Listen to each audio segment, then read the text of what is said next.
জেলার থেকে নার্সিং অ্যাসোসিয়েশনের পক্ষ থেকে আমাদের মূল বক্তব্য আমাদের বারবার একই কথা আমাদের কিন্তু এর মাঝে আমরা কিন্তু এই তত্ত্বাবধায়কের আমলেও কিন্তু আমরা অলরেডি আমাদের একটা আন্দোলন হয়েছে আপনারা জানেন বিগত দিনে কিন্তু আমাদেরকে আশ্বস্ত করা হয়েছে যে না আমাদের অধিদপ্তর আমাদের নার্সিং ডিপার্টমেন্ট দ্বারাই চালানো হবে কিন্তু আসলে সেটা কার্যকারী হয়নি।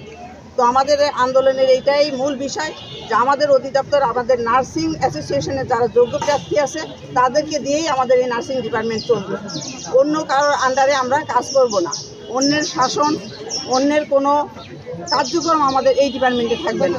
যদি আমাদের যোগ্য প্রার্থী না থাকে তাইলে আমাদের আলাদা কথা ছিল, আমাদের ডিগ্রিধারী অনেক নার্সিং অ্যাসোসিয়েশনের যোগ্য প্রার্থী আছে কিন্তু তাদেরকে বাদ রেখে এই আমলাদের আন্ডারেই আমাদেরকে পরিচালনা করা হচ্ছে। কিন্তু আমাদেরকে বিগত দিনে আশ্বস্ত করা হয়েছিল যে না আপনাদের এই বিষয়টা আমরা ভেবে দেখছি এবং আমাদেরকে বলা হয়েছিল যে এটাই করা হবে, এরকম একটা আশ্বস্ত দেওয়ার কারণে আমাদের আন্দোলনটা বন্ধ হয়েছে।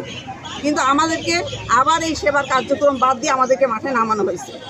তো আমরা খুব সহজভাবে খুব মানে পরিবেশটা সুন্দর রেখে আমরা এই আন্দোলনে নামছি। আমাদের দাবি মানে নেওয়া হোক, আমাদের ডিপার্টমেন্টে আমাদের দ্বারাই পরিচালনা হোক, অন্যর কোনো খবরদারি অন্যর কোনো শাসন আমাদের উপরে ঘাড়ের পরে যেন চাপাইয়ে দেওয়া না হয়, আমাদেরকে যেন আর কোনো কঠোর পদক্ষেপ না নেওয়া হয়। ঊর্ধ্বতন কর্মকর্তা যারা আছেন তাদেরকে আমরা বিনীতভাবে অনুরোধ জানাচ্ছি যে আমাদের দাবি মেনে নেওয়া হোক এবং আমাদের কার্যক্রম আমাদের হাতে ছাড়িয়ে দেওয়া হোক। ধন্যবাদ সবাইকে।